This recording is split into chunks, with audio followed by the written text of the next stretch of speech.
സ്മാർട്ട്മെന്റ് സഫാരിയിൽ എല്ലാ പ്രിയപ്പെട്ട കൂട്ടുകാർക്കും ഒരിക്കൽ കൂടി സ്വാഗതം. അപ്പോൾ നമ്മൾ ഇന്ന് എത്തി നിൽക്കുന്നത് ആറന്മുള പന്തളം റൂട്ടിലെ ഉള്ളന്നൂർ എന്ന അതിമനോഹരമായ ഒരു ചെറിയ ഗ്രാമത്തിലാണ്. ഇവിടെ എത്താനുള്ളൊരു കാരണം ക്ഷേത്ര ആചാര കലയുമായി ബന്ധപ്പെട്ട് നിൽക്കുന്ന പാളക്കോലങ്ങൾ. ഈ പാളക്കോലങ്ങൾക്ക് അതിൻ്റേതായിട്ടുള്ള ജീവൻ നൽകുന്ന ഒരു വിശിഷ്ട വ്യക്തിയാണ് നമ്മളിന്ന് പരിചയപ്പെടാൻ പോകുന്നത്. അത് മറ്റാരുമല്ല, ശ്രീ സുനിൽ കുമാർ. അദ്ദേഹത്തിൻ്റെ വിശേഷങ്ങളും പാളക്കോലങ്ങളുടെ നിർമ്മാണങ്ങളും എങ്ങനെയെന്ന് നമുക്കിന്ന് സ്മാർട്ട്മെന്റ് സഫാരിയിലൂടെ പ്രിയപ്പെട്ട പ്രേക്ഷകരിലേക്ക് നമ്മളിന്ന് എത്തിക്കുകയാണ്.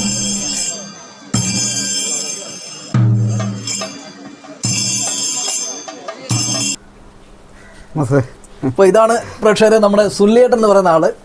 ഇപ്പം ചേട്ടാ, ഞങ്ങളിപ്പം ചേട്ടൻ്റെ നാടായ ഉള്ളന്നൂർ എത്തിയിരിക്കുകയാണ്. സന്തോഷം. ചേട്ടൻ്റെ കുറച്ച് നമ്മുടെ ആചാരപരമായിട്ടുള്ള പാളക്കോലങ്ങളാണല്ലോ. അപ്പോൾ കോലങ്ങളുടെ നിർമ്മാണ മേഖലയിലേക്ക് ചേട്ടൻ എത്തി. ഇപ്പം നല്ല ഒരു പ്രഗത്ഭൻ എന്നുള്ളൊരു പേര് കിട്ടിയിരിക്കുകയാണ് പാളക്കോലങ്ങളുടെ. അപ്പോൾ അത് വെച്ചിട്ടാണ് നമ്മുടെ ഈ സ്മാർട്ട്മെന്റ് സഫാരിയിലെ ഒരുപാട് സുഹൃത്തുക്കൾക്കും ഈ കോലം എന്താണെന്ന് അറിയാത്ത ആൾക്കാർക്കും അതിൻ്റെ ഒരു പ്രത്യേകതകൾ പറഞ്ഞ് മനസ്സിലാക്കി തന്നു. സുല്ലിയേട്ടാ, നമ്മളിപ്പം ക്ഷേത്ര ആചാര കലയിലെ ഈ പാളക്കോലങ്ങൾ തെക്കൻ കേരളത്തിലല്ലേ കൂടുതലായി കണ്ടുവരുന്നത്? അതെ, തെക്കൻ കേരളത്തിലാണ്. തെക്ക് പടിഞ്ഞാറായിട്ടാണ്. അപ്പോൾ അത് ഏതൊക്കെ സ്ഥലങ്ങളിലായിരിക്കും? അത് ഏറ്റവും കൂടുതലായിട്ട് കാണുന്നത് കായംകുളം, മുതുകുളം, ഹരിപ്പാട് ആ ഭാഗങ്ങളിലായിട്ടാണ് ഇത് കൂടുതലായിട്ട് കണ്ടുവരുന്നത്. കൂടുതലായിട്ട് പത്തനംതിട്ട ജില്ലയിലോട്ട് വരുമ്പം എല്ലാം പടയണിയും ഈ പാളക്കോലങ്ങളും തമ്മിൽ എന്തെങ്കിലും വ്യത്യാസമുണ്ട്. പടയണിയിലെ പലതരം കോലങ്ങളുണ്ട്. ഇത് പാളക്കോലങ്ങളിൽ ഭദ്രകാളി കോലമാണ് കൂടുതലായിട്ടും ചെയ്തു വരുന്നത്. ഭദ്രകാളി കോലങ്ങളാണ് നമ്മൾ പാളക്കോലങ്ങളിൽ കൂടുതലായിട്ട് കെട്ടിയാടി വരാറുള്ളത്.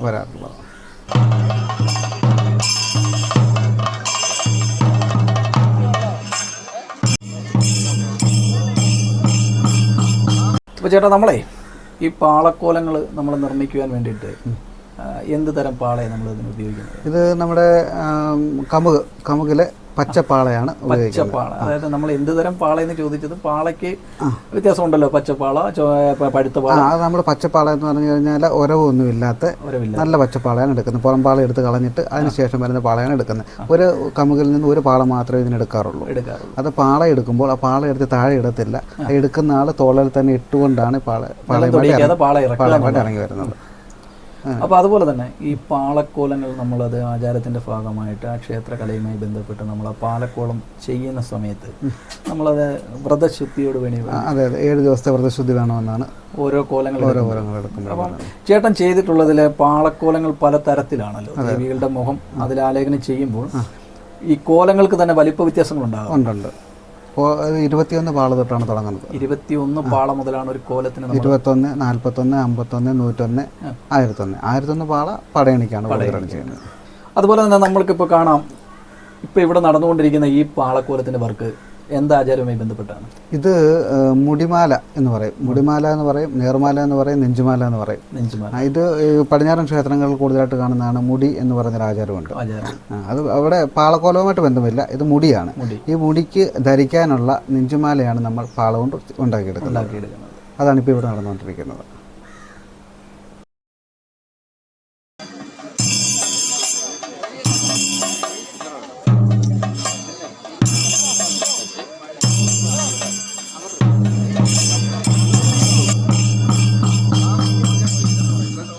ചേട്ടൻ്റെ എത്ര വർഷമായി കാണും ഈ ഒരു ഫീൽഡുമായി ബന്ധപ്പെട്ടിട്ട്?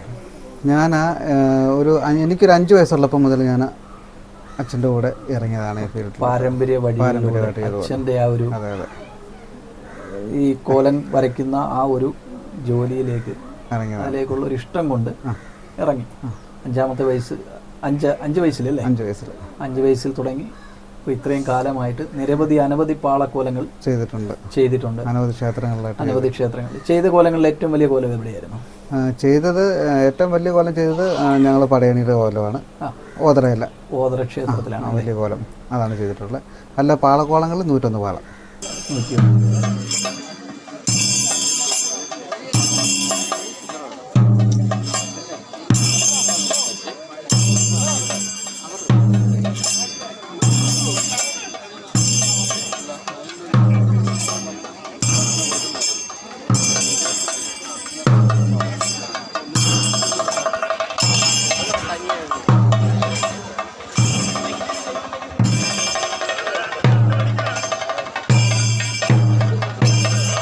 അപ്പോൾ അതുപോലെ തന്നെ നമ്മൾ ഓരോ പാളക്കോലങ്ങളും ആചാരത്തിൻ്റെ ഭാഗമായി നമ്മൾ ചെയ്യുമ്പോൾ ചേട്ടൻ്റെ കൂടെയും പിന്നാൾ നമ്മുടെ ഒരു കൂടെയുള്ള ആൾക്കാരുണ്ടാവും. എത്ര പേര് സഹായികളുണ്ടാവും? എൻ്റെ കൂടെ ഇപ്പം ഞങ്ങൾ പാരമ്പര്യമായിട്ട് ചെയ്യുന്നത് കൊണ്ട് ധാരാളം ആൾക്കാർ എൻ്റെ കൂടെ വരാറുണ്ട്. അപ്പോൾ ചിലപ്പോൾ എല്ലാവർക്കും എല്ലാ സ്ഥലത്തും ഒരുപോലെ വരാൻ പറ്റത്തില്ല. എന്നാലും സ്ഥിരമായിട്ട് എൻ്റെ കൂടെ ഉള്ളത് എൻ്റെ അനിയനാണ്, ചിറ്റപ്പൻ്റെ മകനാണ്. പിന്നെ പ്രസന്നൻ എന്ന് പറയുന്ന ആളുണ്ട്, അത് നമ്മുടെ ബന്ധുവാണ്. പിന്നെ എൻ്റെ മക്കളെ ഞാൻ കൊണ്ടുപോകാറുണ്ട്, കാരണം അവരും പഠിച്ചിരിക്കണമല്ലോ ഇത്. അപ്പോൾ മക്കളെയും കൊണ്ടുപോകാറുണ്ട്. അങ്ങനെ ഞങ്ങൾ കുറേ പേരുണ്ട്, കലാകാരന്മാർ ഒത്തിരി പേരുണ്ട്. ഒരു കൂട്ടായ്മ, ടീം വർക്കാണ്. അതെ അതെ. അപ്പം ഇതിൽ ഏറ്റവും കൂടുതൽ നമ്മളൊരു ക്ഷേത്ര ഈ ഉത്സവവുമായി ബന്ധപ്പെട്ടൊക്കെ നിൽക്കുമ്പോൾ പകലായിരിക്കില്ല ഏറ്റവും കൂടുതൽ കോലത്തിൻ്റെ വർക്കുകൾ വരുന്നത്. അല്ലല്ല, അപ്പോൾ പകലുള്ള ഒരു കഷ്ടപ്പാട് തന്നെയാണ്. അതെ അതെ. ഇപ്പം നാളെ കോലം കൊടുക്കേണ്ടതാണെന്നുണ്ടെങ്കിൽ ഇന്ന് രാവിലെ മുതൽ ഞങ്ങൾ ജോലി തുടങ്ങും. ചിലപ്പം ചില ക്ഷേത്രങ്ങളിലൊക്കെ ആണെങ്കിൽ നമുക്ക് ഉറങ്ങാൻ പോലും പറ്റത്തില്ല, രാത്രി ഉറങ്ങാതെ ഇരുന്ന് വരയ്ക്കേണ്ടതായിട്ട് വരും. അപ്പം ക്ഷേത്ര പറമ്പുകളിൽ നിന്ന് പറമ്പുകളിലേക്കുള്ളൊരു ഓട്ട പ്രദക്ഷിണം തന്നെയാണ് ഈ പാളക്കോലം. അതെ അതെ. അപ്പം നല്ല ശാരീരിക ബുദ്ധിമുട്ടുള്ളൊരു ജോലി കൂടിയാണ്. അതെ അതെ, നല്ല ബുദ്ധിമുട്ടുണ്ട്. നേർച്ച കോലങ്ങളാണ്. അപ്പോൾ ആ വീട്ടുകാർക്ക് അവർ പറയുന്ന സമയത്ത് നമ്മൾ ചെയ്ത് കൊടുത്തിരിക്കണം. അപ്പോൾ അതിന് നമ്മൾ സമയം നോക്കാൻ പറ്റത്തില്ല.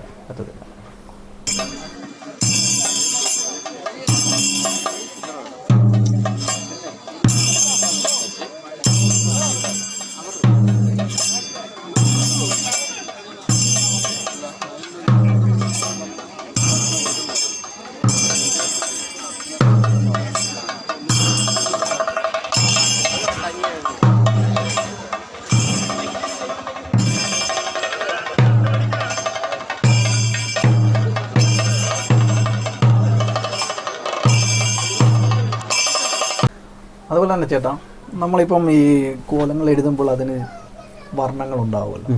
ഈ വർണ്ണങ്ങൾ ചാലിച്ചാണ് നമ്മളിതിന് വർക്കുകൾ ചെയ്തുകൊണ്ടിരിക്കുന്നത്. അപ്പോൾ അതിന് എത്ര തരത്തിലുള്ള ഇത് നമ്മൾ പ്രകൃതിയിൽ നിന്നുള്ള കളറുകൾ തന്നെയാണ് ഇതിന് ഉപയോഗിച്ചുകൊണ്ടിരിക്കുന്നത്. അതായത് ചെഞ്ചല്യം, മനയോല, പിന്നെ മഞ്ഞൾപ്പൊടി ആണ് മഞ്ഞൾ അരച്ചെടുക്കുന്നത്. അതെ അതെ അതെ. പിന്നെ കരിക്ക് വേണ്ടി ഉപയോഗിക്കുന്ന തത്തച്ചുണ്ടമാവ് ഉണ്ടല്ലോ, തത്തച്ചുണ്ടമാവ്, ആ മാവിൻ്റെ ഇല വെയിലത്തും നിഴലത്തുമായിട്ട് ഉണക്കി പൊടിച്ചിട്ട് അത് അരച്ചെടുക്കുന്നതാണ് കറുപ്പിന് ഉപയോഗിക്കുന്നത്. പിന്നെ കാവിമണ്ണ്. അപ്പോൾ ഇതൊന്നും പുതുതലമുറയ്ക്കൊന്നും അറിയില്ല. ഇപ്പോൾ വളർന്നു വരുന്ന തലമുറയ്ക്കൊന്നും പാളക്കോളങ്ങളൊക്കെ കാണുമ്പോൾ നമുക്കൊരു അതിശയങ്ങളാകും. അപ്പോൾ അവരുടെ വിചാരം ഇതെന്തൊക്കെയോ വെട്ടി ഉണ്ടാക്കിയിട്ട് അതിൽ പെയിന്റ് ആണോ അടിക്കുന്നത്, ചില സംശയങ്ങളുണ്ടാകും. അപ്പോൾ പ്രകൃതിദത്തമായ വർണ്ണങ്ങൾ ഉപയോഗിച്ചാണ് ഇതിന് ചായം കൊടുക്കുന്നത്.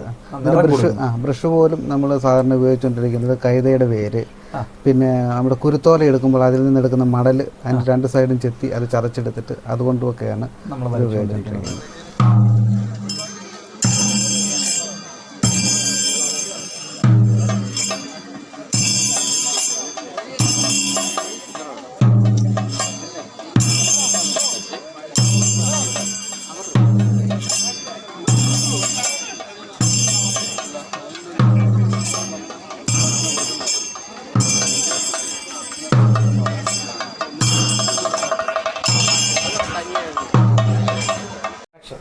സുലേട്ടാ, ചേട്ടൻ്റെ ഇടത്തും വലത്തും ഇരിക്കുന്ന ഈ രണ്ട് ആൾക്കാരെയും കൂടെ നമ്മുടെ പ്രേക്ഷകർക്ക് വേണ്ടി ഒന്ന് പരിചയപ്പെടുത്തണം. സുലേട്ടൻ്റെ ഇത് ആരൊക്കെയാണോ, എന്തൊക്കെയാണ്? ഇതെൻ്റെ രണ്ട് അമ്മമാരാണ്. ഇതെൻ്റെ അമ്മ, ഇതെൻ്റെ വൈഫിൻ്റെ അമ്മ. രണ്ടും അമ്മമാരാണ്. അപ്പോൾ അവർ നല്ലൊരു സപ്പോർട്ടാണ് സുല്ലിയേട്ടനെ. അതെ അതെ അതെ. സന്തോഷമല്ലേ മേ? എന്റെ മോനെ ഈ സന്തോഷം പോരെ എനിക്ക്. ഇനി അറിയപ്പെടും. കാരണം 5-ാം വയസ്സിൽ തുടങ്ങിയ പ്രയത്നമാണ്. ക്ഷേത്രങ്ങളിൽ നിന്ന് ക്ഷേത്രങ്ങളിലേക്കുള്ള ഒരു ഓട്ടപ്രദക്ഷിണമാണ്. കാരണം ഇപ്പൊ തന്നെ അവരെ അനുഗ്രഹിക്കട്ടെ അവനെ. ആണ് അനവധി ഉത്സവ പറമ്പുകളിൽ നിന്നിട്ട് പാളക്കോലങ്ങൾ എഴുതുവാനുള്ള ഒരു വലിയ അവസരം ആണ് ഇദ്ദേഹത്തിനെ തേടിയെത്തിയിരിക്കുന്നത്. അതുതന്നെ വലിയൊരു കാര്യമാണ്, ഈശ്വര സാന്നിധ്യമാണ്. ഈശ്വരൻ അനുഗ്രഹിച്ച് നൽകിയ വലിയൊരു കലാകാരനാണ് സുനിൽ. ഇനിയും അനവധി ക്ഷേത്ര പറമ്പുകളിലെത്തി ദേവിയുടെ ജീവൻ തുടിക്കുന്ന പാളക്കോലങ്ങൾ ഇനിയും കെട്ടിയാടുവാൻ അവസരങ്ങൾ ഇനിയും സർവേശ്വരൻ നൽകട്ടെ. കാഞ്ഞൂരമ്മ അനുഗ്രഹിക്കട്ടെ.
ചേട്ടനെ ഈ ഒരു ക്ഷേത്ര ആചാരമായി ബന്ധപ്പെട്ട് നിൽക്കുമ്പോൾ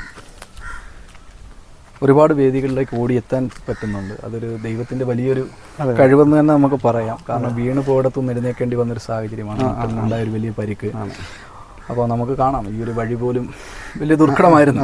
പഞ്ചായത്തിൽ നമുക്ക് ചെയ്തു തന്ന വഴിയാണ്. കാരണം സ്വന്തമായിട്ട് നടക്കാൻ പോലും പറ്റാതെ കുറേ നാളുകൾ എടുത്തുകൊണ്ട് പോകാം ഹോസ്പിറ്റലിലൊക്കെ പോകുന്ന അങ്ങനെയായിരുന്നു. പക്ഷെ അവിടെ നിന്നെല്ലാം മാറി ഇപ്പോൾ ഈ ഒരു നിലയിലെത്തി.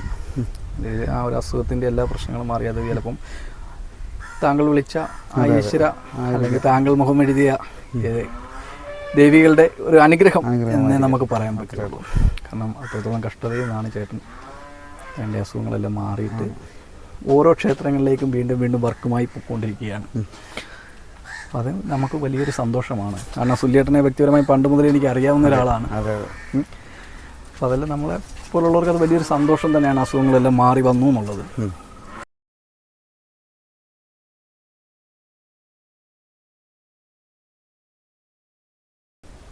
ഇപ്പം ഇത്രയും നാൾ കൊണ്ട് ഈ ഒരു ഫീൽഡിൽ നിൽക്കുന്ന ചേട്ടനെ എന്തെങ്കിലും പ്രേക്ഷകരോട് പറയാനുണ്ടോ? പ്രേക്ഷകരോട് പറയാനെന്ന് പറഞ്ഞു കഴിഞ്ഞാൽ ഞാൻ ഇപ്പോൾ ഇത് തന്നെയല്ല ചെയ്യുന്നത്, പാചകത്തിൻ്റെ പരിപാടി ചെയ്യുന്നുണ്ട്. പാചകത്തിൻ്റെ വർക്കുണ്ട്. കാരണം എനിക്ക് ഇത് നമുക്ക് സീസൺ വർക്ക് മാത്രമായിട്ട് കിട്ടുന്നുള്ളൂ. സീസണിലാകുമ്പോൾ അതിൻ്റെ ബുദ്ധിമുട്ടുണ്ട്. പിന്നെ ഇപ്പം പാചകത്തിൻ്റെ പരിപാടി ചെയ്യുന്നുണ്ട്. കാരണം കുഞ്ഞുങ്ങൾ രണ്ടുപേരും പഠിക്കുകയാണ്. മൂത്ത മോൻ പിന്നെ AI കോഴ്സ് പഠിക്കുന്നു കരുനാഗപ്പള്ളി HRD കോളേജിൽ, ഇളയ മോൻ ചെന്നൈയിൽ ഹോട്ടൽ മാനേജ്മെൻറ്റ് പഠിക്കുന്നു. അപ്പോൾ ഇവരെ രണ്ടുപേരെയും പഠിപ്പിച്ച് ഒരു കരയ്ക്ക് എത്തിച്ചെങ്കിൽ മാത്രമേ പിന്നെ ഞാൻ വീണ് പോയാലും കുഴപ്പമില്ല. കാരണം ഡോക്ടർ പറഞ്ഞിരിക്കുന്നത് എനിക്ക് ഒരു കാലത്ത് നിലത്ത് കുത്തിയിരിക്കാൻ പറ്റത്തില്ല എന്നാണ് പറഞ്ഞു വിട്ടിരുന്നത്. പക്ഷെ ഇന്ന് ഞാൻ നിലത്ത് കുത്തിയിരുന്നാണ് ഈ പടയണിയുടെ കോലങ്ങളെല്ലാം ചെയ്യുന്നത്. അത് ദൈവാധീനമായിരിക്കും. അപ്പം ഇതിപ്പോൾ എന്നും ഇങ്ങനെ തന്നെ എനിക്ക് ഇരിക്കാൻ പറ്റുമെന്ന് അറിയത്തില്ല. അപ്പോൾ അതിന് മുമ്പായിട്ട് ഞാൻ വീണ് പോകുന്നതിന് മുമ്പായിട്ട് എൻ്റെ കുഞ്ഞുങ്ങളെ കരയ്ക്ക് എത്തിക്കണം എന്നുള്ളൊരു ആഗ്രഹമാണ് എനിക്കുള്ളത്. അപ്പം ചേട്ടൻ്റെ ഈ ഒരു പരിമിതമായ ജോലിക്കകത്തിൽ നിന്നും സന്തുഷ്ടകരമായൊരു കുടുംബജീവിതമാണ് മുന്നോട്ട് പോകുന്നത്. മക്കളായാലും നല്ല സപ്പോർട്ട്. ഭാര്യ വൈഫ് ഷൈല, അവൾ അംഗനവാടിയിൽ ഹെൽപ്പറായിട്ട് ജോലി ചെയ്യുന്നു. അടുത്ത് തന്നെയാണോ? ഇവിടെ കരുത്തോട്ടാന്ന് പറയുന്ന സ്ഥലത്താണ് പോകുന്ന സ്ഥലമാണ്.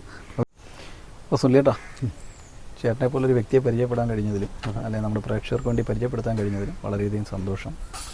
അപ്പോൾ സ്മാർട്ട് പെൻ സഫാരിയുടെ എല്ലാവിധ ആശംസകളും ചേട്ടനെ ഉണ്ടാകട്ടെ, ചേട്ടൻ്റെ കുടുംബത്തിനും ഉണ്ടാകട്ടെ എന്ന് ഹൃദയം നിറഞ്ഞ രീതിയിൽ ആശംസിക്കുകയാണ്. ഒരുപാട് സന്തോഷം.